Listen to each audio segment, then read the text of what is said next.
Buenas tardes, profe Víctor, ya estás de anfitrión. Listo, doctora Lina, muchas gracias. Bueno, bienvenidos entonces todos a este nuevo miércoles de academia. Aprovecho para darles las gracias a algunas personas de instituciones externas que solicitaron el link para asistir a esta actividad. A esas personas les voy a pedir que por favor, cuando enviemos el link de asistencia, nos aclaren de qué institución son. Para nosotros es importante llevar este registro. Entonces, les doy la bienvenida, como siempre, a miércoles de academia. Esta es nuestra cita de cada 8 días. Tuvimos un receso por la Semana Santa. Durante esa semana no tuvimos actividad, pero bueno, retomaremos ya hasta el final del semestre, si todo sale bien, cada 8 días. Le damos la bienvenida entonces al doctor Santiago Marín. Santi, ¿estás ya listo? Sí, profe, estamos listos. Listo. Entonces, Santiago, pues tiene muchas facetas. Entonces, hoy lo vamos a conocer en su faceta de abogado. Para muchos que lo conocen como docente de la Fundación Universitaria San Martín, es el docente del curso de APH, de atención prehospitalaria en primer semestre, sí, pero también es abogado.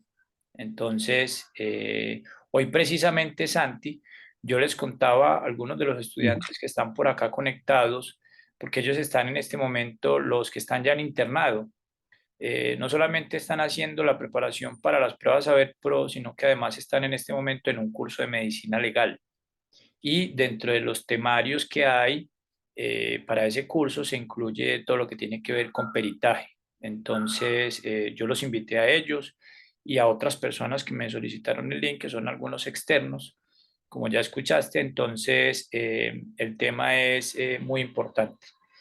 Para los estudiantes de diferentes semestres, pues van a escuchar ya algunos. Incluso hoy me preguntó un estudiante que qué era eso de perito, ¿cierto? O sea, todavía no tenemos como claridad incluso sobre eso. La idea es que, como siempre, miércoles de academia es un espacio para aprendizaje, ¿cierto? Obviamente aquí aprendemos, discutimos, podemos hacer las preguntas que se requieran, ¿cierto? Aquí el doctor Santiago nos va a acompañar entonces con la charla del día de hoy. Y pues al final tendremos como siempre una sesión, una parte de la charla para hacer comentarios y preguntas. Entonces, bienvenidos todos a miércoles de academia. Santiago, muchas gracias por la presentación que nos vas a hacer de antemano. Este tema es muy importante para nosotros, sobre todo porque es un tema escabroso, complejo, y bueno, al final resolveremos las dudas. Bienvenidos nuevamente. Recuerden que los estamos grabando. Si alguien tiene algún inconveniente con eso, para que nos haga saber por el chat privado. Y luego compartiremos también el link por si quieren volver a ver la charla. Entonces, Santiago, la palabra es suya. Puede por favor compartir pantalla si quiere y damos inicio a la sesión del día de hoy. Perfecto, profe, muchas gracias por la presentación. Me alegra que tengamos un público diverso, estudiantes de niveles de formación intermedio, avanzado, personal externo. Para los muchachos que están en internado, yo creo que este es un tema, yo siempre lo digo cuando doy clases, comillas jurídicas, y es que en algún momento a cualquier profesional de la salud le va a tocar comparecer a un estrado judicial. Hay muchísimos roles en los cuales uno puede llegar a comparecer. Hay un rol que es el que vamos a tratar hoy, que es el rol de perito. Es un rol que ha ganado mucho auge en los últimos años y es un rol que para la administración de justicia es absolutamente fundamental. En el país, todos los juzgados y todos los despachos judiciales cada vez necesitan más dictámenes periciales para emitir decisiones de fondo, y vamos a ver que ahí el médico tiene un papel fundamental y preponderante. Yo traje una charla corta con un video práctico al final, que serán los últimos 15 minutos, con el objetivo que nos pueda quedar un buen margen de tiempo para que conversemos sobre las preguntas, sobre las dudas o sobre el debate que surja. Bueno, eh, la medicina, como todos lo sabemos, no es una ciencia puramente exacta, pero lo que sí es claro para todos es que es una disciplina eminentemente técnica. Y esa parte de técnica es absolutamente parte fundamental para poder llegar al concepto de perito. Como les conté en esta parte introductoria, un profesional de la salud puede llegar a comparecer a un estado judicial en múltiples roles. Quizás el que a todo médico le toca alguna vez en su vida profesional es el rol de testigo. Ser testigo al interior de un proceso judicial implica narrar hechos que uno presenció o hechos de los que tuvo conocimiento. Y es absolutamente frecuente que hoy en día las atenciones médicas se demanden o se cuestionen. En ese orden de ideas, todos los profesionales que estén ahí implicados eventualmente podrían ser llamados a comparecer en el rol de testigo para explicar cualquier asunto, cualquier procedimiento que hayan visto, que hayan presenciado o que hayan realizado. Hay otros roles que desde el punto de vista penal son roles que uno nunca le desea a nadie, que es el rol de indiciado, imputado o acusado. En la jurisdicción penal, digamos que ese es el rol o la posición más desfavorable, y es cuando le hacen directamente al profesional de salud una acusación por la comisión de una conducta punible, que en la mayoría de casos versan sobre los delitos contra la vida, es decir, homicidio, lesiones personales, aborto, etc. En la jurisdicción civil hay un rol que es el rol de demandado. También ese es un rol que cuando uno analiza posiciones de desventaja y desventaja, evidentemente es un rol donde las posiciones de desventaja pues están reclamando desde el punto de vista patrimonial algún perjuicio a raíz de un daño generado en una atención médica. Y dejo por último el rol que está aquí subrayado con rojo, que es el rol de perito. Ese es el rol que hoy nos compete para esta charla. Para uno poder llegar al concepto de perito, indiscutiblemente tenemos que empezar porque es un dictamen pericial como concepto genérico. La palabra pericial o perito indica a alguien especializado en un tema. Dicho en palabras muy coloquiales, alguien muy ducho, alguien muy bueno en su materia. Entonces, el dictamen pericial termina siendo un documento de carácter técnico, científico o artístico, pues versa sobre una disciplina específica.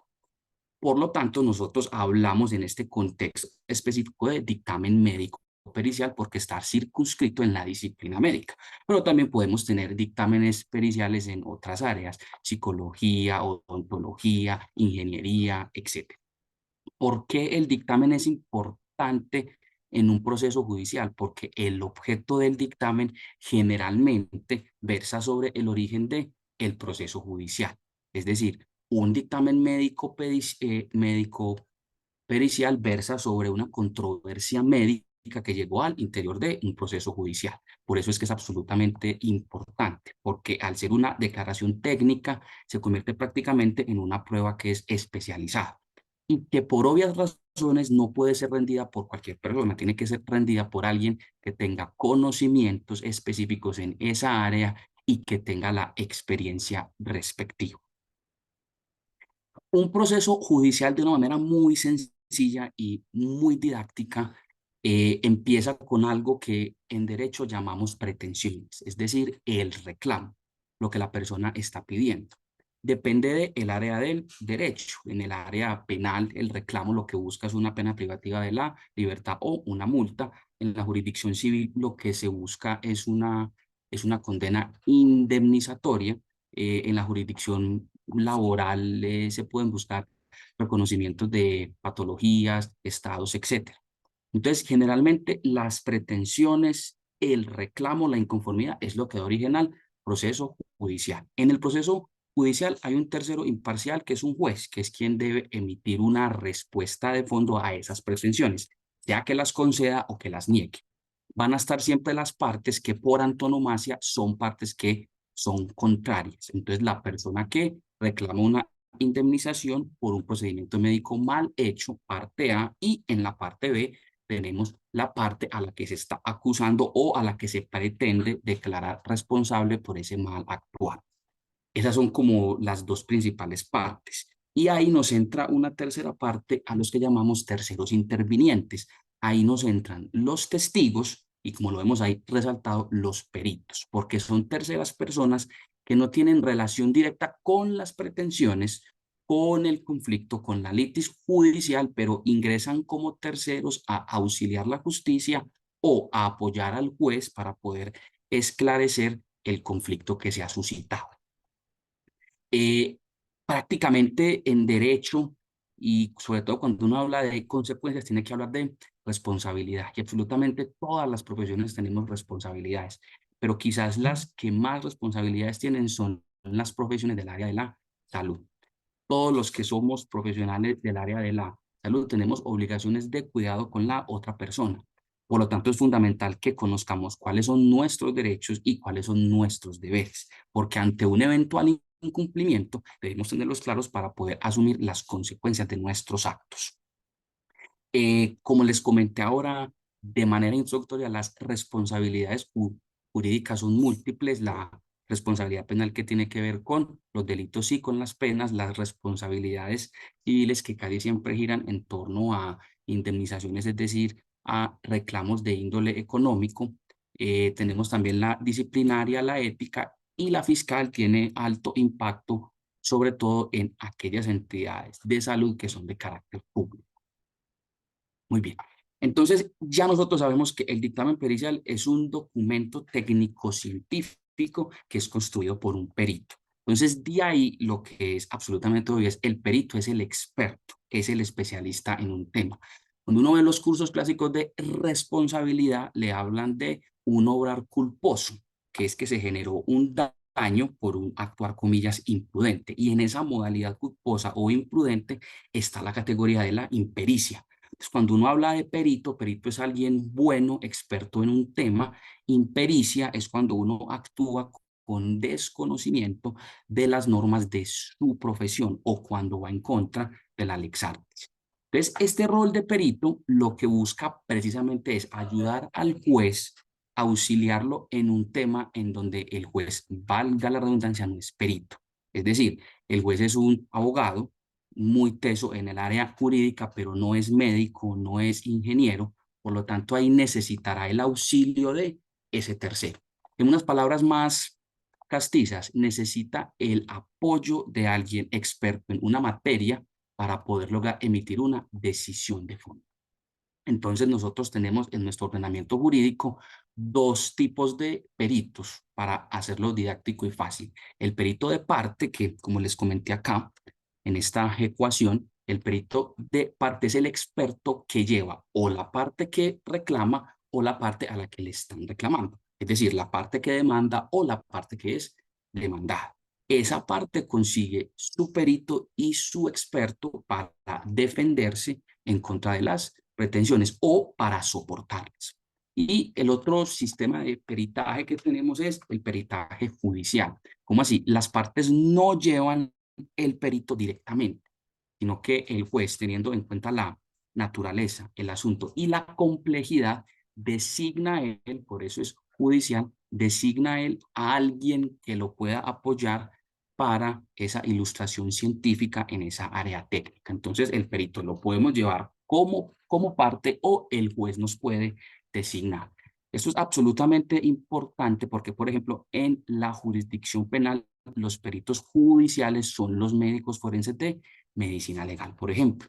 Pero, por ejemplo, en hospitales de primeros niveles de complejidad o de baja complejidad o en municipios pequeños, el perito judicial se convierte en el médico oficial del pueblo, en el médico que presta su servicio social obligatorio, porque quizás es como el recurso más cercano que se tiene en esas zonas geográficas. Entonces también es algo indiscutible que a todo profesional médico algún día le pueda tocar y es comparecer como perito judicial tras haber practicado un dictamen de necropsia. Es una situación completamente rutinaria y frecuente. Bueno, pues el perito de parte simplemente es, la parte lleva a un experto. Y la idea de llevar ese experto es respaldar las pretensiones que se están alegando o defenderse en contra de. Y eso es supremamente importante porque el dictamen pericial en este orden de ideas se convierte en un medio de prueba. Un medio de prueba que sustenta y que respalda las afirmaciones que se hacen desde el punto de vista jurídico. Por lo tanto, como es de parte, lo puede llevar la parte A o lo puede llevar la parte B. Y en derecho es fundamental algo que llamamos la contradicción, la igualdad de partes o la igualdad de armas. Es decir, cada parte puede llevar su perito y su experto.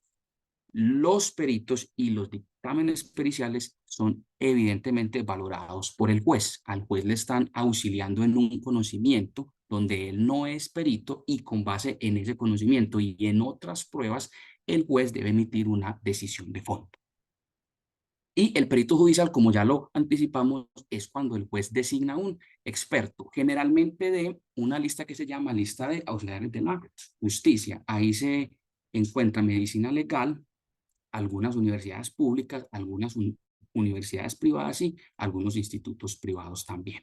Entonces, es algo que puede sonar redundante, pero la importancia del dictamen médico pericial en los procesos que versan sobre responsabilidad médica son absolutamente trascendentales, porque el juez necesita que alguien médico, que alguien perito médico, que alguien experto en la medicina lo logre ilustrar sobre el conflicto que se está generando, porque evidentemente los conocimientos médicos escapan del conocimiento judicial que normalmente tiene no solo el juez, sino también todos los abogados que participan al interior de un proceso judicial. Esto tiene unos fundamentos normativos, como lo ven acá. Este es el fundamento normativo en la jurisdicción penal. Acá nos dicen, este servicio de peritaje podrá ser prestado por expertos en policía judicial, medicina legal, entidades públicas o privadas. Ahí juegan absolutamente un papel preponderante las universidades. ¿Listo? Y importante, este es un rol en el cual el perito debe rendir su testimonio bajo la gravedad de juramento. Es decir, como es un documento técnico, artístico y científico, todo lo que verse ahí debe ser cierto o debe ser verdad. So pena de incurrir en las sanciones por incurrir a la falsedad o en la falta a la gravedad de juramento. En la jurisdicción civil, miren que, por ejemplo, dice que la prueba pericial emerge o nace por hechos que interesen a un proceso judicial en específico. Y el requisito que es casi universal requiere conocimientos que son científicos, técnicos o artísticos que rebasan el ambiente judicial del juez, de los abogados y de los operadores judiciales. Muy bien. Nosotros en los medios de comunicación constantemente podemos ver noticias como estas. ¿Listo? Hay procesos judiciales que son absolutamente complejos. Este es uno de ellos. Fue un caso muy sonado que fue el caso Colmenares. Este fue un caso en donde la litis o el conflicto versaba sobre un aspecto eminentemente médico. Entonces fue un proceso judicial en donde comparecieron muchísimos peritos y muchísimos expertos, cada uno desde su visión para intentarle dar al juez luces y para que él pudiera resolver ese conflicto que se originó en la jurisdicción penal por un delito contra la vida, que es el homicidio. Frecuentemente también nos encontramos estas notas periodísticas, como les dije, como no le hablan siempre de peritaje y peritos, lo primero que se le viene a la cabeza a uno es medicina legal, porque tradicionalmente ha sido la dependencia que ha asumido esta función. Sin embargo, como lo vimos en los anteriores fundamentos normativos, esta es una función que puede ser asumida por particulares o por entidades privadas también, en atención a la gran cantidad de peritajes que se requieren en todos los juzgados a nivel nacional. Muy bien. Entonces, sabiendo ya qué es un dictamen pericial y qué es un perito, irremediablemente tenemos que hablar del perfil, es decir, qué necesitamos, qué debe tener alguien que, por ejemplo, aspira a ser perito médico, perito en medicina. Lo primero, absolutamente más que obvio, pero es transversal a todo lo que hemos visto. Especiales conocimientos técnicos y artísticos sobre su área, sea la medicina general, sea una especialidad o sea una subespecialidad. Eso tiene que estar atado indiscutiblemente a una reconocida trayectoria profesional. Si el perito es una luz científica para el juez, evidentemente esto no lo puede hacer cualquier persona que no cumpla los requisitos mínimos de idoneidad de su disciplina. Como esto es un proceso judicial que tiene muchísima repercusión y muchísimos impactos, el perito debe ser casi que una persona intachable. Es decir, no puede tener impedimentos, no puede tener situaciones que afecten su imparcialidad. Por eso son terceros intervinientes que no conocen a las partes que intervienen en ese proceso, porque cualquier conocimiento, cualquier relación, cualquier nexo o cualquier lazo podría afectar la imparcialidad en el informe técnico científico que él da. Y muy atado a lo segundo, como el perito es una luz científica para el médico, para el juez, perdón, es un requisito que no haya sido sancionado en materia penal, ética o disciplinaria, precisamente porque tiene que ser alguien completamente idóneo para el desempeño del cargo. Sus responsabilidades serán emitir un informe completo, imparcial y fundamentado en los postulados artísticos, científicos de su profesión, que los pueda también apoyar en literatura científica y en su idoneidad y trayectoria profesional. Como este es un aspecto técnico, no solo basta con un informe escrito. Eventualmente, en casi todos los casos, es necesaria la asistencia del médico, del perito, a una diligencia judicial que nosotros llamamos audiencia. Las audiencias son un ejercicio de la oralidad en donde precisamente lo que se busca es argumentar cada parte respaldando sus pretensiones para que el juez finalmente pueda ¿qué? Decidir. Entonces, no solo basta con ese informe escrito completo, sino que el juez verbalmente también necesita que le expliquen y que lo ilustren. Por eso es un componente fundamental también para mantener esa igualdad entre las partes, que todos puedan interrogar al perito, que todos tengan la posibilidad de controvertirlo, porque el fin último es ilustrar al juez para poder llegar a lo que llamamos la verdad procesal o la verdad judicial. Y está ahí entre asteriscos, la responsabilidad del perito es absolutamente alta porque hay un delito que se llama falso testimonio. Es decir, él no puede declarar cosas que vayan en contra de la verdad o de los postulados científicos o cosas que no estén fundamentadas, porque se corre el riesgo de incluir en este delito. Y esta es una de las formalidades iniciales que uno ve siempre en todas las diligencias judiciales. Los jueces advierten que siempre se debe decir la verdad, so pena de incurrir en estas sanciones. Muy bien, después de esta contextualización inicial, yo les traje dos escenarios prácticos a partir de vivencias reales. Les voy a dar un poquitico de contexto. En la Universidad CES nosotros tenemos una dependencia que se llama el CENDES. El CENDES es una dependencia adscrita a la universidad y a la Facultad de Derecho, que lo que hacemos es emitir dictámenes periciales para la administración de justicia, es decir, tanto para partes que lo solicitan o para juzgados que nos solicitan ese encargo. Entonces nosotros todos los días recibimos múltiples solicitudes para elaborar dictámenes periciales que apoyan procesos judiciales no solo en Medellín, sino también fuera de Medellín. Hoy yo les traje un casito que nos llegó hace poco, en donde nos solicitaban emitir un concepto pericial sobre un evento médico que terminó desafortunadamente en un desenlace fatal para el paciente. La secuencia temporal a la que los quiero llevar es la siguiente, que de pronto acá los chicos más de internado me van a entender. De los motivos de consulta más frecuentes, sin lugar a dudas, es el dolor torácico. Entonces, esta historia empieza con un paciente que consultó a una IPS por obvias razones y por confidencialidad. No vamos a revelar pues el nombre de la IPS ni del paciente. Tenemos un paciente que consultó a una IPS de alta complejidad por un riesgo coronario. Ya les voy a mostrar más o menos qué sintomatología. Esa IPS hizo lo que llamamos el triaje, que es la clasificación inicial del riesgo de ese paciente, que el triaje puede ser hecho en la baja complejidad por auxiliares de enfermería, tecnólogos en APH, y en la alta complejidad por médicos y por profesional de enfermería. Ese paciente se le hace una clasificación inicial.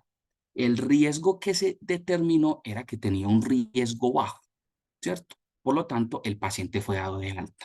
Pero posteriormente el paciente reconsulta por síntomas similares y sobre todo por empeoramiento de los síntomas que ya eran precedentes, o sea, que tenía antes en la primera consulta. Ese paciente se inestabiliza hemodinámicamente, hace un paro cardiorrespiratorio y desafortunadamente fallece en la IPS. Los familiares inconformes con ese proceso de atención deciden emprender acciones judiciales contra la IPS. Entonces, ¿cómo lo ven? Este es un aspecto eminentemente técnico, eminentemente médico. La parte que demanda busque que se condene a la IPS por la falla en el servicio que ellos están eventualmente alegando. Y la IPS, por su parte, lo que hace es que defenderse. Entonces, esos argumentos de defensa son argumentos inicialmente jurídicos, pero esos argumentos deben estar sustentados científicamente, en este caso específico, por un informe pericial que verse sobre medicina. Entonces, cuando uno ve toda esta secuencia temporal, los interrogantes que a uno se le empiezan a originar en la cabeza son, ¿será que para este caso hubo una violación de la lex artis médica? Es decir, ¿será que ese paciente fue clasificado mal en la primera consulta, no se debió haber dado de alta y quizás ahí hubo una falla? Esa podría ser una de las hipótesis iniciales que nos lleva a la segunda. Si hubo una falla, entonces podrá ser responsable tanto la IPS, o sea, el hospital que atendió al paciente, como el personal médico, que evidentemente es quien directamente ejecuta el acto médico.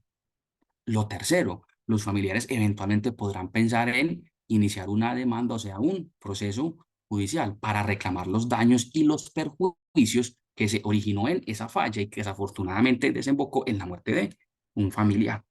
Y la cuarta, lo voy a decir muy coloquial, pues cuando le llega esto al juez de manera inicial, el juez queda como encartado. Encartado porque es que este es un asunto médico, es un paciente con dolor torácico, con riesgo coronario, que fallece, que hizo paro. Entonces, evidentemente todo eso escapa de el resorte de conocimiento del juez. Y aquí es donde entra el perito a hacer ese apoyo técnico científico para que el juez pueda definir si concede las pretensiones, o sea, si acepta la demanda o si la niega.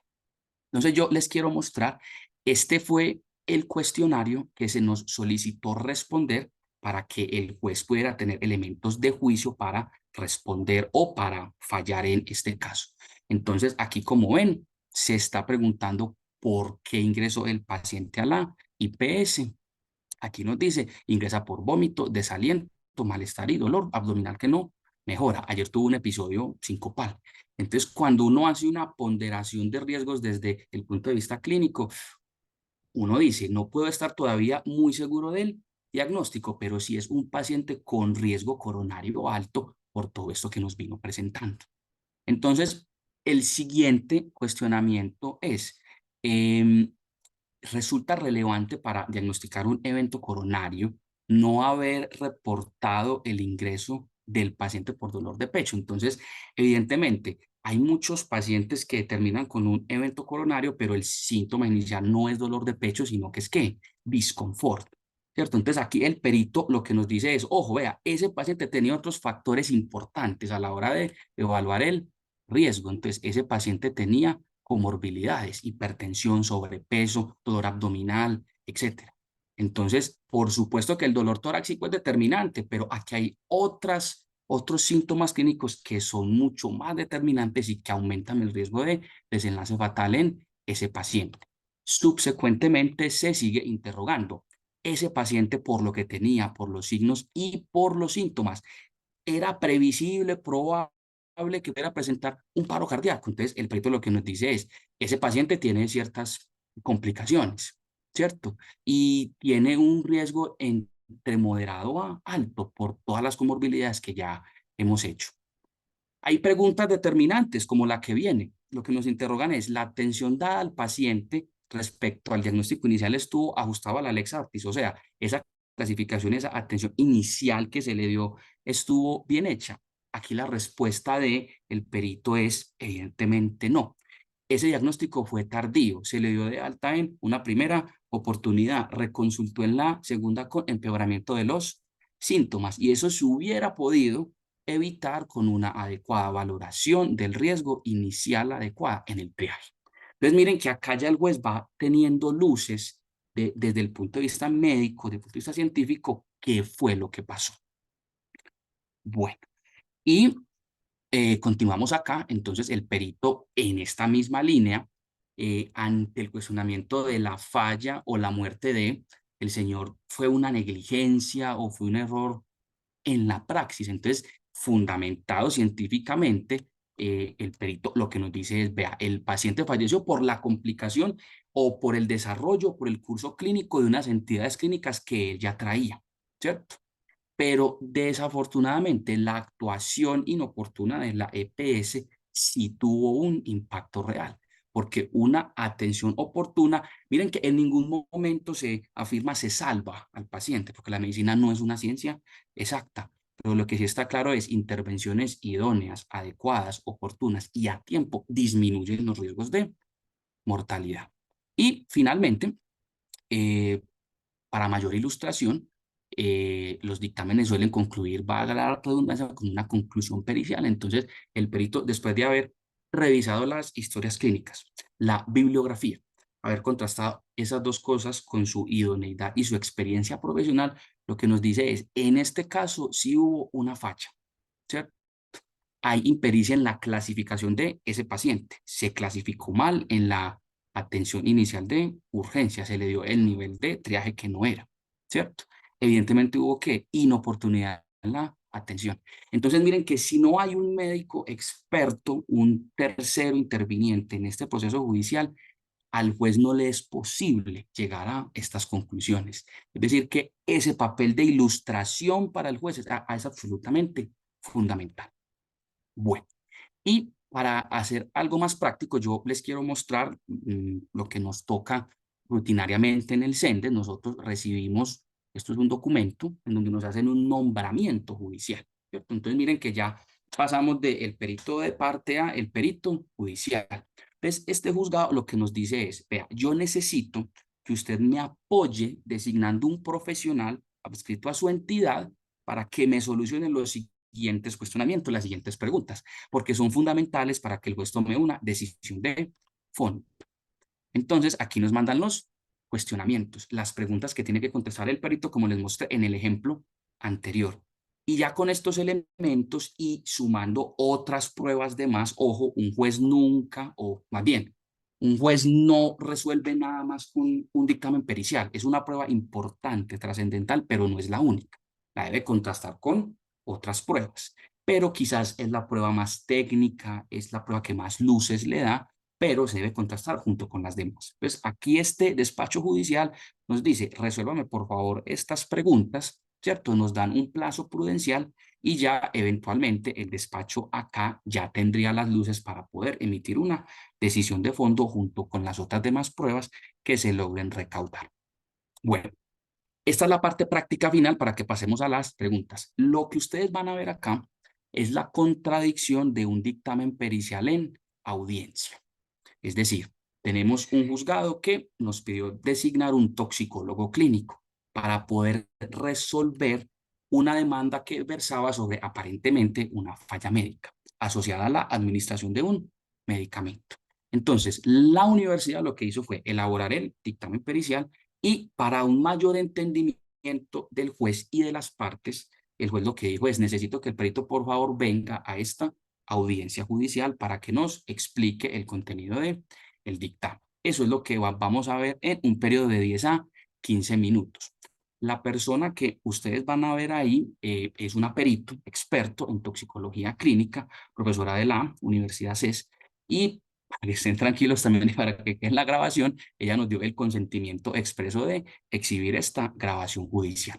Entonces yo la voy a correr, ya hicimos las pruebas de audio y de video para que observemos cómo es un dictamen médico pericial en acción, lo que le toca al perito en la audiencia. Y luego de eso hacemos unas conclusiones rápidas y dejamos el espacio para las dudas. Voy a apagar la cámara para que la conexión no se nos vaya a caer porque el video está un poquitico pesado. Doctora Marien, vamos a comenzar con usted. Bienvenida a esta audiencia. Usted, en calidad de perito, está en el deber legal de decir la verdad y nada más que la verdad en esta diligencia. Toda vez que si usted falta la verdad total o parcialmente, incurre en el delito de falso testimonio, que está penalizado en el Código Penal, artículo 442, con una pena de prisión de 6 a 12 años. Sin embargo, no está obligada a declarar contra usted misma ni contra sus parientes dentro del 4º grado de consanguinidad, 2º de afinidad y 1º civil. Tampoco está obligada a declarar contra su cónyuge o compañero permanente. Y de igual manera está protegida por el secreto profesional. ¿Jura usted decir la verdad en esta diligencia? Sí, señor juez. Indíquele por favor al juzgado su nombre completo tal como aparece en su cédula de ciudadanía. Mi nombre completo es Maricler Berruet Mejía. Indíquenos su número de cédula de ciudadanía. Mi número de cédula es 43-220. Entrando en cámara de Medellín. Acércamela un poco más, por favor, la cédula. Acércamela, el número, repíteme el número. 43-220-394. Ok, está bien. Indíquenos, por favor, la dirección de su residencia. Carrera 73, número 5256, ¿De qué? en la ciudad de Medellín. ¿Se le olvidó la dirección, doctora? Señor juez, yo tengo como vivo cerquita de la mamá, le puedo dar la dirección de la dirección de la universidad o de mi residencia. No, de la residencia, solo que me llamó la atención que se le haya olvidado. No, carrera 73, número 5352. ¿De qué barrio? Del barrio Los Colores. Los Colores de Medellín. Sí, señor. Ok. Indíquele al juzgado cuál es su nivel de escolaridad. Soy especialista en toxicología clínica, magíster en epidemiología. ¿Y a qué se dedica actualmente? Actualmente, señor juez, yo soy docente titular de la Universidad CES de Farmacología y Toxicología. Imparto esta clase en el pregrado y el posgrado. Soy la toxicóloga clínica del Hospital General de Medellín y la asesora del programa de farmacovigilancia de la clínica SOM. Y soy la líder de investigación del hospital. ¿Tiene usted algún vínculo o parentesco con alguna de las partes de este proceso? No, señor juez, no tengo ningún vínculo ni parentesco. ¿Tiene usted algún interés particular en el desarrollo del resultado de este proceso? No, señor juez, no tengo ningún interés particular. Bueno, ok.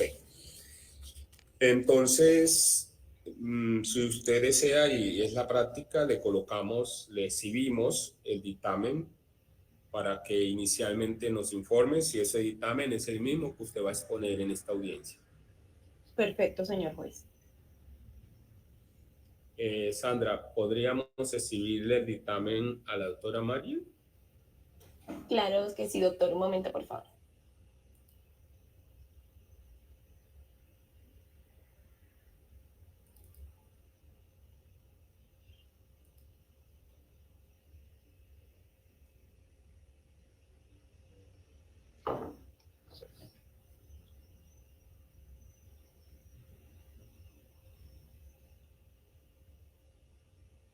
¿Lo están observando? Sí, lo estoy observando. Pero la letra está muy pequeña, muchas gracias.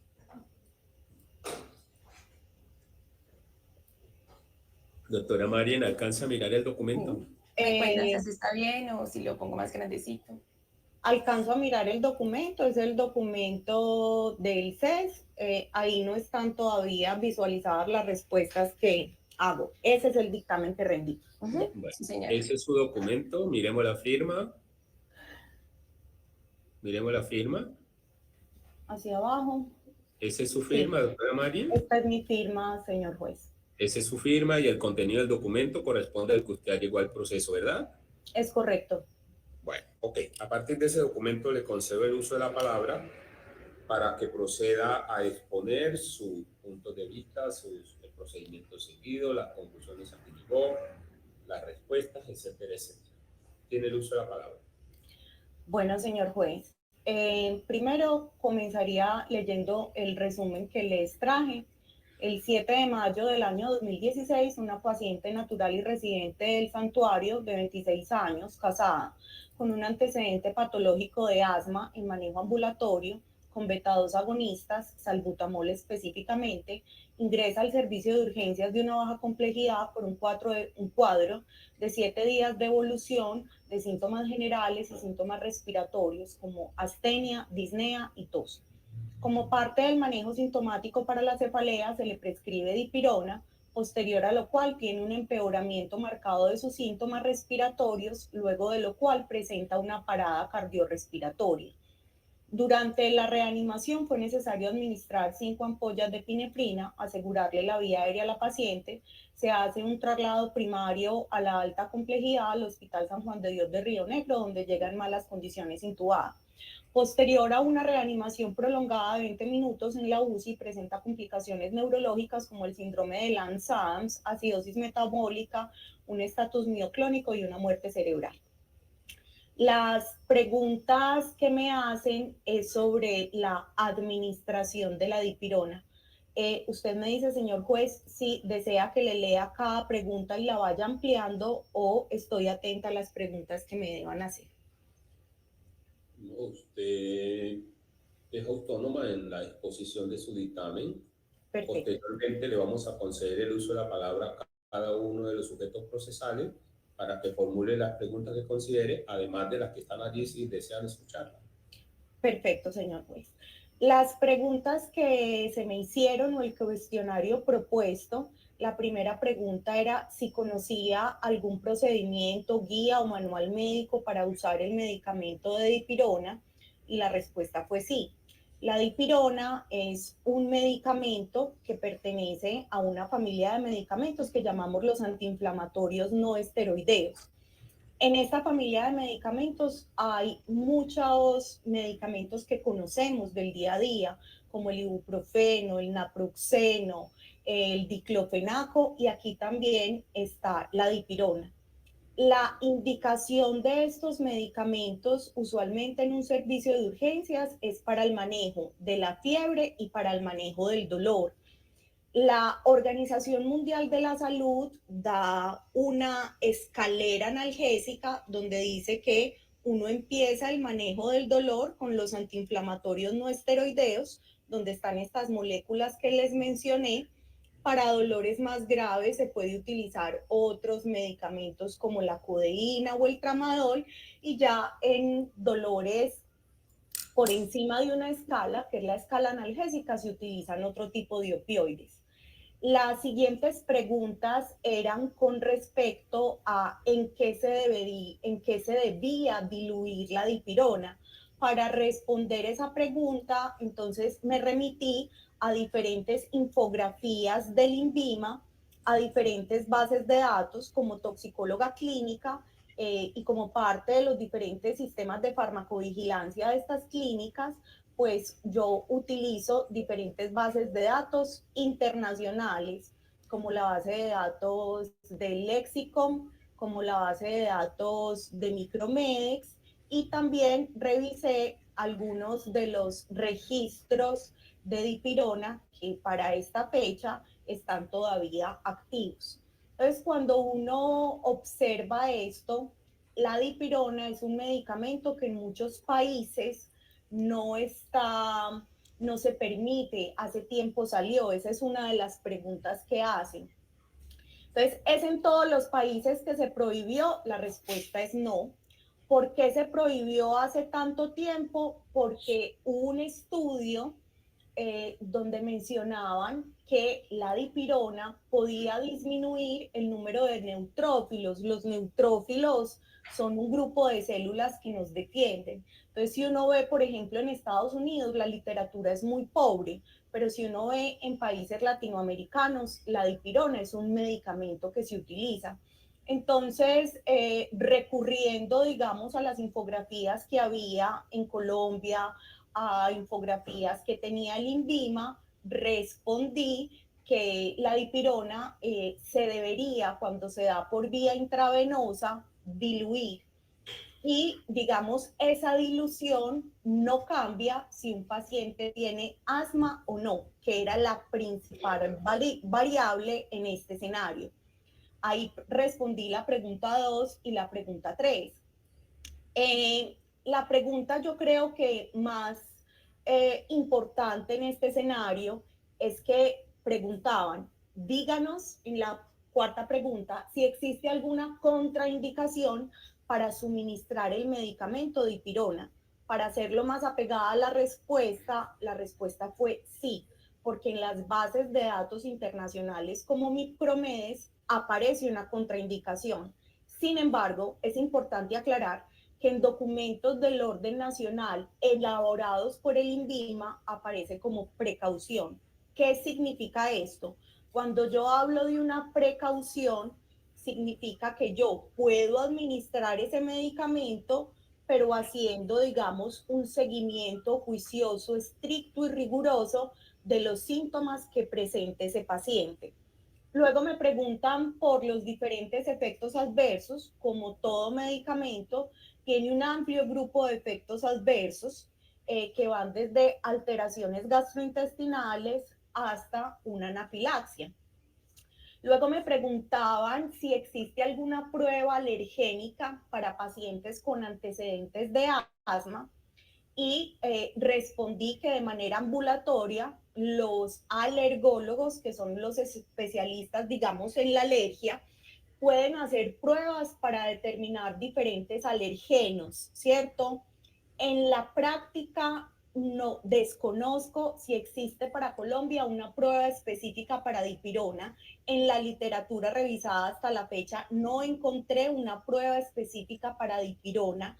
Lo que está claro es que en un servicio de urgencias no existe ninguna prueba objetiva y validada para determinar previamente la alergia a la dipirona. Posteriormente me preguntan algo donde dice si hay una alta probabilidad que la muerte por shock anafiláctico de una paciente con antecedentes de asma ocurra por suministrarle dipirona. Y aquí aclaro que la anafilaxia es una reacción idiosincrática. Idiosincrática quiere decir que depende de cada persona, que es una reacción en muchos escenarios que es inevitable porque yo puedo exhibir una alergia a cualquier sustancia. Entonces, si yo no tengo ese antecedente, se vuelve un antecedente inevitable. El shock anafiláctico es una complicación de la anafilaxia y se define como la necesidad de soporte vasopresor en una paciente que tuvo anafilaxia. Entonces, con estas definiciones aclaradas, señor juez, ante la pregunta 7, yo solo puedo afirmar que existe una probabilidad de muerte en un paciente con anafilaxia y shock anafiláctico, pero no le puedo dar ningún adjetivo. No hay en la literatura ninguna evidencia que diga que hay mayor probabilidad de shock anafiláctico con la dipirona. Para las bases de datos donde describen a la dipirona, describen esas complicaciones, anafilaxia y shock anafiláctico, pero no con ese adjetivo. Y por último, me piden ir concluyendo si la muerte de la señora Silvana ocurrió por el suministro del medicamento dipirona. Ante esta pregunta respondí, la muerte de la señora Silvana se da en un escenario de parada cardiorrespiratoria. Ese paro cardíaco fue secundario a una anafilaxia. En la historia encuentro epidemiológicamente una asociación con la dipirona. Los criterios que sustentan esa asociación epidemiológica con dipirona son los criterios de causalidad epidemiológica, la temporalidad, la coherencia con la literatura, es decir, en las bases de datos que les mencionaba, existe la descripción de anafiláctica. La plausibilidad biológica habla básicamente de que cualquier medicamento puede desencadenar una reacción adversa, pero también aclaro algo, la muerte no es un hecho unicausal. En medicina, pocos escenarios son unicausales. Estamos hablando de una paciente con un antecedente de asma que tenía síntomas respiratorios, que tenía visitas previas donde consultaba por el asma y es un factor que no se puede considerar, no se puede obviar. Muy bien, por un tema eminentemente de tiempo, para que también nos quede un lapso para las preguntas. Voy a dejar la grabación aquí pausada. Creo que por lo menos vimos ya una ambientación general de cómo es la presentación de un perito en una audiencia judicial, y creo que la perito que nos está exponiendo, creo que reúne absolutamente todas las condiciones que nosotros vimos de cuál es el perfil ideal. La idoneidad está absolutamente probada, y creo pues que la capacidad argumentativa también. Muy bien, a modo de conclusiones, para que terminemos y un segundo, Doctora perdón, Mari, para que terminemos y pasemos a las preguntas. El rol de perito es un rol que es absolutamente trascendental a nivel judicial, porque, como lo vimos, todos esos aspectos técnicos que nos estaba explicando la doctora escapan al alcance que podrían tener el juez, los abogados y los operadores judiciales. Y evidentemente, para poder solucionar la controversia de si la paciente murió por una falla médica o no, la opinión de la experta es absolutamente fundamental. Y para las instituciones de salud, para las IPS y para todos los involucrados, el dictamen pericial sin lugar a dudas trae muchísimas bondades, porque es una oportunidad de defensa y un medio de prueba de alta importancia. Y si lo vemos desde el rol del perito, este es un ejercicio no solamente pericial, sino también académico, que enriquece el ejercicio profesional y que sin lugar a dudas enriquece el ejercicio académico. Ya para terminar, les voy a dejar esta invitación. Si a alguien le quedó sonando el rol de perito, si en un futuro a corto, mediano, largo plazo lo quiere desempeñar, la Universidad CES tiene una dependencia específica donde hacemos dictámenes periciales en salud, mayoritariamente también en otras áreas, para la administración de justicia.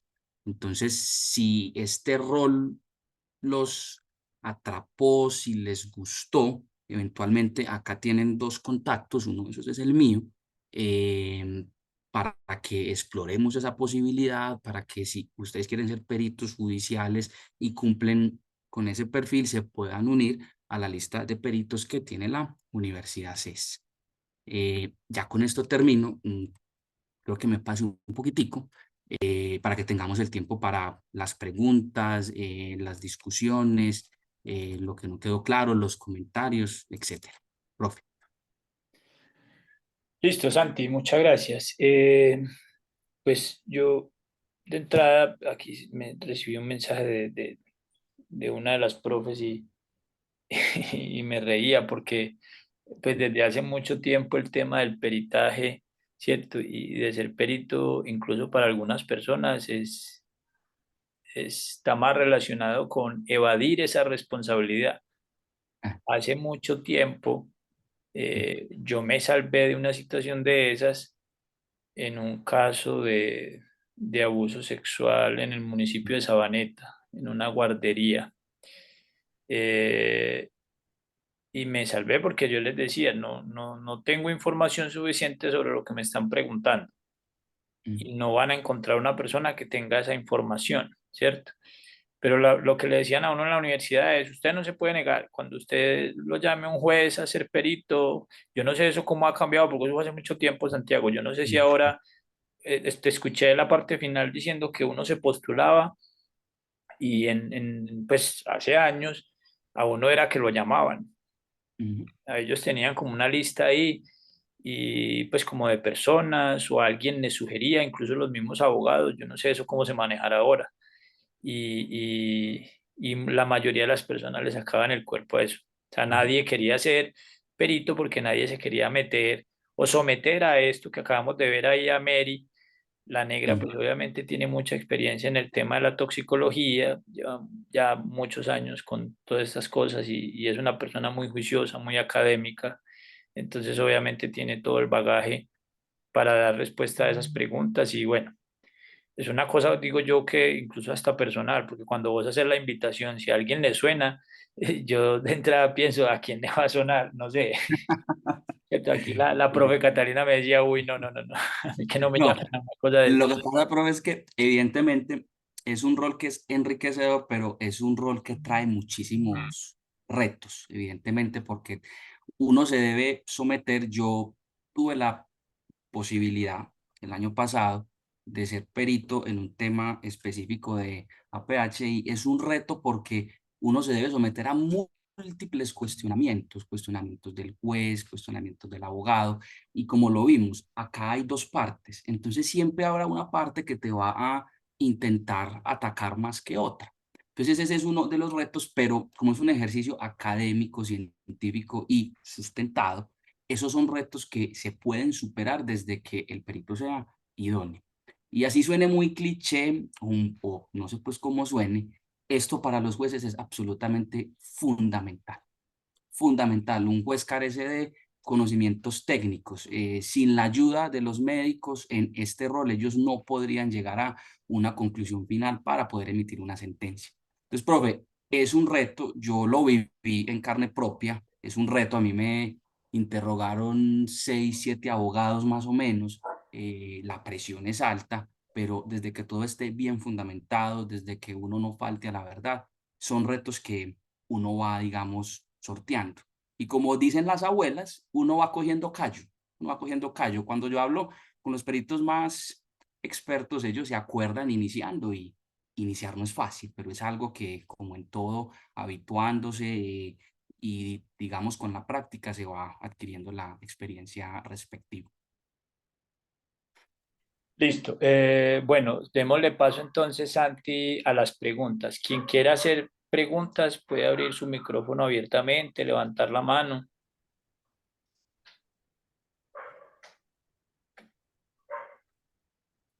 La doctora Catalina, que estaba tan preocupada por este tema. Perdón, es la doctora Catalina Jaramillo. No, la doctora Catalina Ortiz. Ah, ok, es que Ella hay dice que una, prefiere ser que Catalina, hay costurera. una ¿Cuál doctora otra? Catalina Jaramillo que es profe también en la U, profe Víctor, y ella es perito también de nosotros. Aprovecho una cuña. Muchos de los peritos de nosotros son egresados de pregrado de la fundación, y, y se nota, se nota. Evidentemente continúan con otra especialidad, pero en nuestra lista de peritos actuales tenemos médicos que son egresados de la fundación. Ya ahí cierro la cuñita publicitaria. Listo. ¿Tienen alguna pregunta, alguna intervención? Doctora Catalina, ya prendió la cámara, entonces cuéntenos. No, yo le decía al profe Víctor que muy interesante pues la charla, especialmente para uno que está en su formación de médico, que nunca pues nadie le explicó cómo era esto. Me pareció muy, muy educativo que hayas puesto el video y que la profe nos haya dejado verla pues como en acción, porque eso hace pues también como que uno quiera la profesión y trate de hacer las cosas bien, ¿cierto? Hay un dicho que por ahí dicen que entre bomberos no se pisan las mangueras. Entonces, yo por eso le decía a Víctor ahora, uy, no, qué miedo, yo prefiero ser costurera que terminar en un juicio. Entonces, pero no, te quería felicitar porque la charla me pareció pues muy, muy, llega a uno como docente, me imagino que a los estudiantes también, y hace que uno tenga como una reflexión sobre la práctica y sobre todo lo que uno tiene que repasar, estudiar y estar al día para poder ejercer la profesión. Profe, Gracias. con mucho gusto, lo que usted nos dice es algo que también los peritos recurrentemente nos, nos señalan como una gran virtud del ejercicio pericial, y es que evidentemente eso les mejora, les perfecciona el ejercicio clínico, sin satanizar y sin hacer medicina defensiva. El objetivo tampoco es ese, porque siempre la medicina retrospectiva será mucho más fácil, evidentemente, pero es un ejercicio académico continuo que casi todos los peritos coinciden en que esto fortalece muchísimo el ejercicio profesional diarios que ellos hacen. Y una condición fundamental es que el perito debe ser imparcial, no debe tener ningún nexo con ninguna de las partes, para precisamente evitar eso de, ¿será que le piso la manguera al colega? ¿Cierto? Y eso ya son, digamos, cuestionamientos más éticos que nos dan para otra charla, pero es un ejercicio que es enriquecedor. No les puedo decir que es un ejercicio fácil, como dicen los pelados mamey, no, pero es un ejercicio que bien sustentado, bien fundamentado, trae muchísimas virtudes y créanme que los despachos judiciales agradecen muchísimo y evidentemente esto es una labor que es remunerada, ¿cierto? Salvo pues algunos casos específicos también. Santi, Señor, eh, pues una pregunta que tal vez es obvia para muchos, pero aquí la están haciendo. La voy a pegar porque me la mandaron fue a mí, pero la sí voy a señor, pegar ahí tranquilo. en el chat para que todos la vean. Dice, profe, evidentemente vivimos en un país violento. En caso de ser amenazado por alguna de las partes, ¿puedo oponerme a asistir? Bueno, en principio hay una máxima legal y es que uno nunca está obligado a lo imposible, ¿cierto? Si hay alguna causal, alguna situación que uno pueda justificar y probar y que le impida a uno esa asistencia, uno la debe manifestar. Y en la práctica jurídica rutinaria, los jueces suelen aceptar y sobre todo suelen proteger mucho al perito. Hay una cosa que, digamos, la pandemia nos trajo como una gran virtud y es el tema de la virtualidad. Ya la generalidad es que las audiencias sean presenciales y no que sean virtuales. Entonces ahí también estamos solucionando de pronto esa llegada a zonas dispersas del país, a zonas en donde es muy difícil llegar por situaciones de violencia. Entonces, evidentemente, si hay algo que amenace la seguridad, cualquier ciudadano y cualquier persona podría, evidentemente, oponerse, justificarse, y ya eso es una situación que el juez, como es el director del proceso, él debe resolver. Con algo que siempre es muy beneficioso, la prueba pericial para los jueces es más que necesaria. Entonces, si se debe implementar alguna medida específica, el juez la implementa, el juez la decreta y una orden judicial en teoría se debe cumplir. Ok, listo. ¿Alguna otra pregunta? Bueno, a la persona que hizo la pregunta, como me la mandó a mí, como en el chat privado, yo la puse ahí en público, espero que eso haya dado respuesta. Y sí, yo creo que sí dio respuesta, pues es clara la respuesta de Santi. ¿Tienen alguna otra pregunta, alguna otra intervención, comentario? Yo tengo una Esta- intervención, profe Víctor. sí, profe Rafa, hágale. Doctor, pues felicitarlo porque es que, como decía la profe Cata, lastimosamente uno en el pregrado de medicina, el tema del área jurídica, uno lo toca como por pincelazos y no le da mayor importancia. Y yo soy de los que digo que esto es algo que es primordial, porque lastimosamente como vos empezaste la charla, hay unas pretensiones que a veces la gente llega de entrada a solicitarlas, más que el tema de pensar de que venga, el médico actuó de buena fe, ¿cierto? Entonces, este comentario va a ser un poco salido a lo que acabamos de hablar, pero la invitación a todos los colegas que están estudiando es que venga, tratemos de hacer las cosas bien, tratemos de escribir todo lo que estamos evaluando en ese paciente de una forma clara y concreta, porque uno no sabe en qué momento le pueda llegar la demanda y esos procesos son aburridores, hartos, mamones. Entonces, de ahí la importancia de que estudiemos a conciencia, de que esas valoraciones médicas que hagamos seamos descriptivos. Si estamos casados con ese diagnóstico, expliquemos en detalle en la historia clínica por qué estamos sugiriendo ese diagnóstico. Si bien la norma últimamente ha cambiado, porque por ejemplo el decreto del triaje es un decreto que apenas salió en el año 2015, si no me equivoco, que es el número 5594, no recuerdo el número en este momento. 5596, profe, resolución Eso, listo. 5596. Correcto. Es una norma que si bien nos ayuda a nosotros a tener algo de salvedad, no deja de ponerlo a uno en riesgo jurídico. Yo también conozco el caso de un colega que lastimosamente en el hospital de La Ceja llegó al cóndulo lumbar y el triaje, es, obviamente despachando calvos, no se tomó el atrevimiento a ser un poco más extenso y terminó en una pielonefritis que llevó a la muerte de esta persona.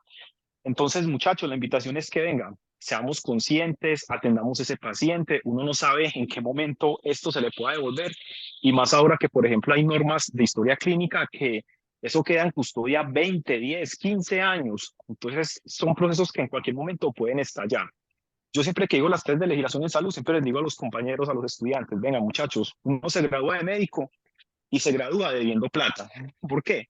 Porque uno siempre que va a trabajar, te van a pedir una póliza de responsabilidad civil por X valor, porque precisamente es algo que se nos convirtió en el día a día. Siempre vamos a estar expuestos al riesgo jurídico. No es que no tengamos miedo de actuar, no. Esta profesión de la medicina es una belleza, es bacano ejercerla, pero también tenemos que cuidarnos. Y más que uno como médico, no solamente van a pedir una indemnización en temas de dinero, sino que también puede tener temas condenatorios, ¿cierto?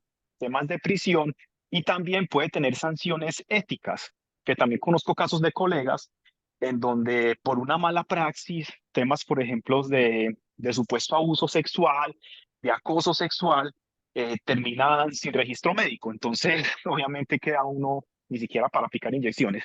Entonces, la invitación es a muchachos, hagamos las cosas conscientemente, estudiemos bien, ¿cierto? La semiología yo creo que es la parte primordial y la historia clínica es ese documento que si nosotros lo hacemos juiciosamente y no por copiar y pegar plantillas, nos puede salvar más adelante porque uno no sabe en qué momento un proceso de esto le pueda estallar. Entonces, básicamente esa es la invitación. De pronto no es acorde al tema, pero sí No, para no, profe, que sí es tengamos en acorde. cuenta de que, de que venga, nos podemos exponer y eso es muy mamón porque yo tuve la posibilidad pues la posibilidad no, tuve la tristeza de ir a un proceso de estos y no se lo deseo a nadie, pues. Pero bueno, son cosas que pueden pasar, ¿cierto? Entonces, muchachos, y cuando sean especialistas también, no se les olvide que también lo pueden demandar a uno siendo especialista, porque uno ve en algunas especialidades que ya las historias clínicas se vuelven cortas, 3 líneas, y sí, pues 3 líneas no te van a salvar en caso de que pase eso. Entonces, muchachos, la invitación es esa, hagamos las cosas a conciencia, claras, porque uno no sabe en qué momento puedan estallar estos pueblos. Profe, muchas gracias ahí por darme la Profe, oportunidad de con hacer esta gusto. Lo entrevista. que usted nos dice tiene mucho que ver porque, como lo vimos en el ejemplo, el perito para hacer su dictamen tiene en cuenta varios insumos, pero el principal es la historia clínica. Entonces, uno no puede satanizar los dictámenes de los dictámenes son para condenar al médico, no necesariamente.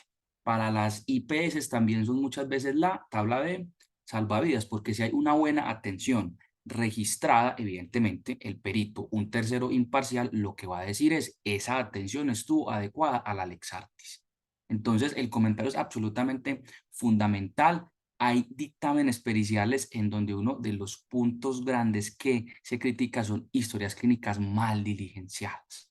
Y evidentemente ahí el primer responsable es el personal médico que tiene la obligación de hacer un buen registro. Entonces, el comentario es absolutamente pertinente porque el principal insumo para hacer el dictamen son las historias clínicas del paciente.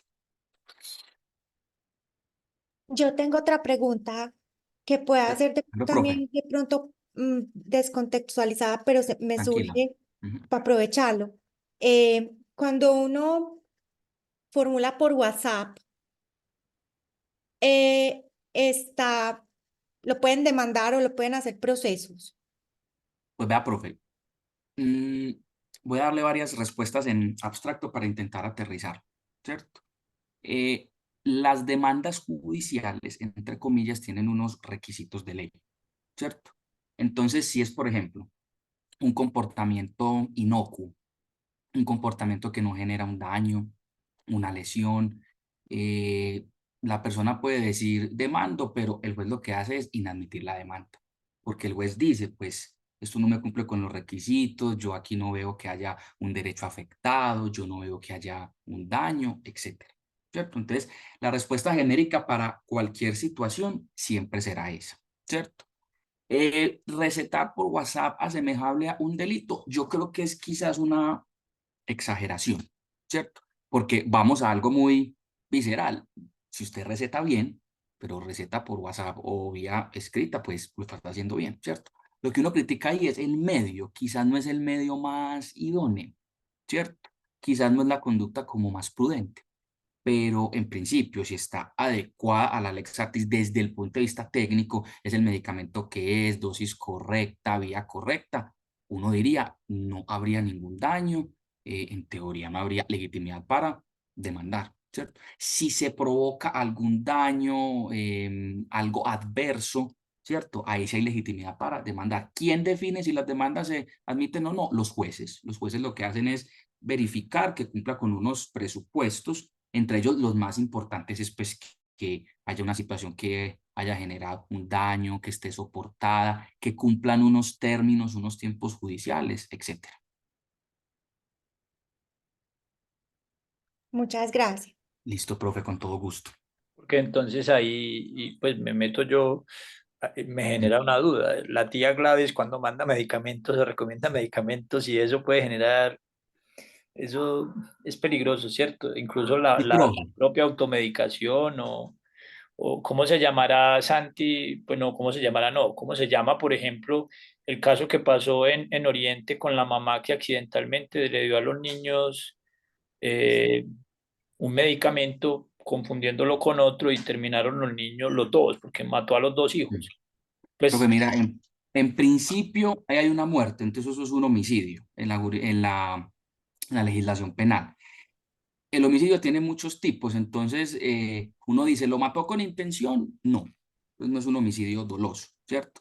Lo que hizo la señora fue un obrar imprudente, pues eso es lo que llamamos un homicidio culposo, ¿cierto? Evidentemente, ahí hay un actuar que va en contra de los deberes objetivos de cuidado, ¿cierto? Pues uno debe, si va a, digamos, administrarle algo a un familiar, pues verificar que sí sea, darle la dosis correcta, etcétera. Entonces, mira que si uno viola todos esos deberes y el resultado final es la muerte de alguien, eso es un homicidio. O sea, se tendrá que catalogar en principio como un homicidio culposo, porque muy didáctico, pues es como el chavo, no le quiso hacer un daño, pero se lo hizo sin querer queriendo, pero hay un daño, ¿cierto?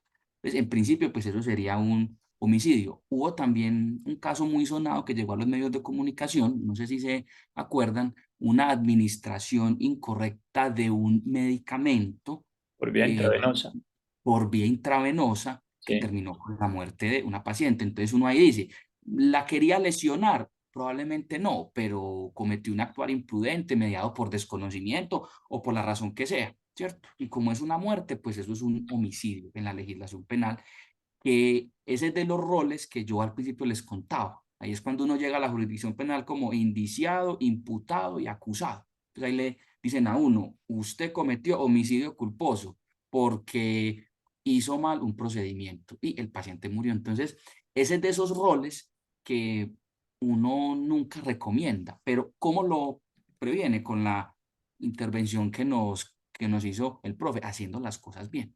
¿Cierto? De ahí pues que uno insista tanto en estudie, estudie, porque la medicina tiene una lex artis y pues si tú no te la sabes puedes lesionar a alguien y si lo lesionas tienes que responder por esos daños. Y el último comentario, profe, es autocrítica para absolutamente todos.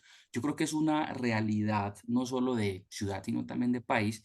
En las facultades de medicina, y lo digo yo que trabajo en varias, quizás a veces se nos olvida lo importante que son estos temas legales para los muchachos. A veces a mí pues yo cuento la historia jocosa, pero también como con un trasfondo de, llamémosla la atención. A veces me llaman estudiantes que ya son egresados, que son médicos. Es que imagínate que me tocó hacer una necropsia y me llamaban a declarar. ¿Cómo es eso? Pues pucha, yo no sé qué me van a preguntar, cómo debo ir vestido. Imagínate que es que yo estaba haciendo una necropsia y habían unos proyectiles. ¿Yo qué hago con eso? Entonces son como esas cuestiones, o imagínate que en el hospital que trabajo me mandaron un citatorio y es que comparecencia como testigo, ¿eso qué es? ¿Con qué se come? Entonces yo creo que dentro de todas las oportunidades de mejora en el ejercicio docente, yo creo que todos estamos apuntando hacia eso.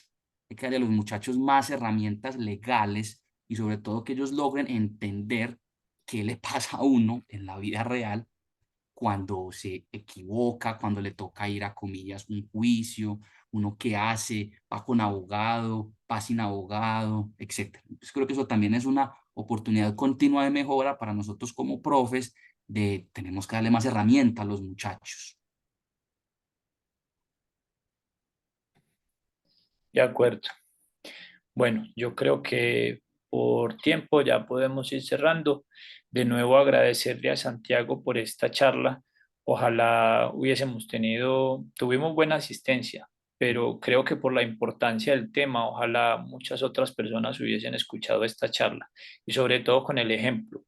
Eh, con ese medicamento específicamente, muchas veces uno en clase menciona, ojo, que en algunos países está prohibido, en Colombia no, en Colombia la dipirona es de combate en urgencias y genera agranulocitosis, baja dramáticamente la neutropenia y si el paciente recibe unas dosis muy altas puede tener después, por ejemplo, una micosis, una sinusitis por cándida, por aspergillus, pero miren una situación tan compleja como estas. Entonces, el hecho de que Santiago haya utilizado un ejemplo real ¿cierto? Y con personas que nosotros conocemos, nos hace, bueno, esto es la vida real, esto no es jugando. O sea, un juez, y miren cómo, o sea, me llamó la atención incluso la pregunta que le hizo, como, hey, ¿por qué se le olvidó la dirección de la casa? ¿Está Son nerviosa o qué? cuestiones muy Prácticamente le sutiles, dijo eso. profe. Sí.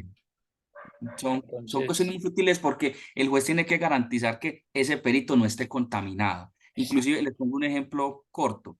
Cuando los jueces ven que uno está mirando para todos lados o que no sé qué, ¿cómo le dicen? ¿Quién está al lado? Muéstreme la cámara. Y es que usted está con alguien y es que está leyendo.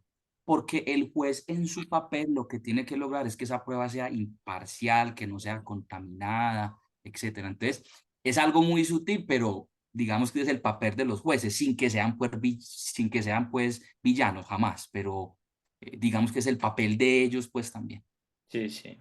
En este momento, como le decía a Santiago esta mañana o hace un rato, los muchachos de internado están haciendo un curso adicional que tienen que hacer de medicina legal. Ellos, antes de entrar a internado, ven toda la teoría con un profe, hacen necropsias en medicina legal, hacen varias cosas, pero en este momento están haciendo un curso adicional que les toca, porque después para el servicio social obligatorio, pues obviamente se los van a exigir. En un rural usted tiene que hacer las necropsias, o sea, Ujú. le va a tocar si Por usted es el único decreto. médico o Ujú. si es el médico al que le tocó, le tocó. Entonces no se puede negar a hacer eso. Entonces son situaciones que bueno, afortunadamente tenemos estos espacios para hacer esa discusión. Esto queda grabado, lo vamos a colgar al Ujú. canal de YouTube y obviamente para que cualquiera pueda verlo nuevamente, escucharlo, o los que no tuvieron la oportunidad por alguna circunstancia lo puedan ver posteriormente. Santiago, muchas gracias por la charla, excelente Profe. presentación, muy bueno el ejemplo y muy buena la discusión que se armó aquí al final. Gracias a los profes, a los estudiantes y bueno, hasta el próximo miércoles. Que tengan una feliz noche. Feliz Hasta noche, luego, feliz muchas noche. gracias. Con Hasta gusto, luego. hasta luego.